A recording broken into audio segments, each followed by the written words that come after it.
नमस्कार दोस्तों, माँ नानी माँ वास्तु टिप में आपका स्वागत है। आज हम लोग इस टॉपिक पे बात करते हैं कि जिसकी ज्येष्ठ पुत्र सबसे बड़ी हो उसका नाम क्यों नहीं लेते हैं, अगर उसका नाम लेते हैं तो क्या होता है और क्या नहीं होता है। चलिए फिर शुरू करते हैं।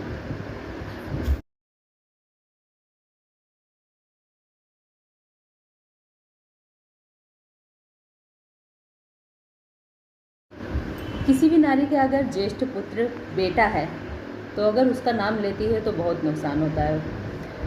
अगर बेटी है तो आप उसका नाम ले सकते हैं, लेकिन अगर ज्येष्ठ पुत्र बेटा है तो वो अगर उस पुत्र का नाम हमेशा नारी लेती रहती है तो उस पुत्र के लिए बहुत ही कष्टकारी होता है।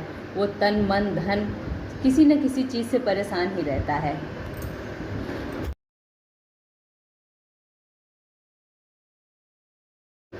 आप अपने पुत्र को चाहे जितनी धन दौलत संपत्ति दे दें, लेकिन अगर आप अपने ज्येष्ठ पुत्र यानी कि बड़े पुत्र का नाम लेते हैं तो वो किसी न किसी तरह से दुखी ही रहेगा, या तो शारीरिक, या तो धन से, या तो मन से, किसी न किसी रूप में उसे कष्ट अवश्य आएगा। ये मैं नहीं, पुराने पूर्वज भी कहते हैं। स्कंद पुराण, महापुराण, शिव पुराण सब में ये बात लिखी है। माँ को कभी भी अपने बड़े पुत्र का नाम नहीं लेना चाहिए। माँ अगर अपने बड़े पुत्र का नाम लेती है तो पुत्र को किसी न किसी रूप में कष्ट होता है, चाहे वो अपने पुत्र से, बच्चों से, बीवी से, शरीर से, व्यापार में, वो किसी न किसी रूप में कष्ट उसे मिलता ही है। आप ये जिसके बड़े पुत्र हों, ज्येष्ठ पुत्र हों, आप उनके यहाँ उठाकर देख लीजिए, अगर वो नाम लेते हो तो ऐसा उनके साथ अवश्य कुछ न कुछ उस पुत्र के साथ ज़रूर ऐसा होता होगा। माता यशोदा ने कभी भी कृष्ण का नाम नहीं लिया, हमेशा वो उन्हें लल्ला ही कहकर पुकारती थी। और माता कौशल्या ने हमेशा राम का नाम पुकारा, इसलिए राम को देखिए कष्ट ही मिला। राम बड़े हुए, वनवास गए, थोड़ा सा सुख का समय आया तो उन्होंने पत्नी का त्याग कर दिया, फिर उसके बाद उन्हें अपने भाई का त्याग करना पड़ा, और उसके बाद उन्होंने अपने शरीर का त्याग कर दिया।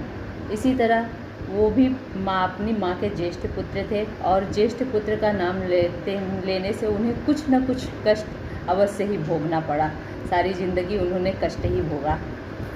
पति का नाम लेने से तिल भर आयु घटती है, और पुत्र का नाम लेने से धन वैभव सब कुछ खत्म होता है।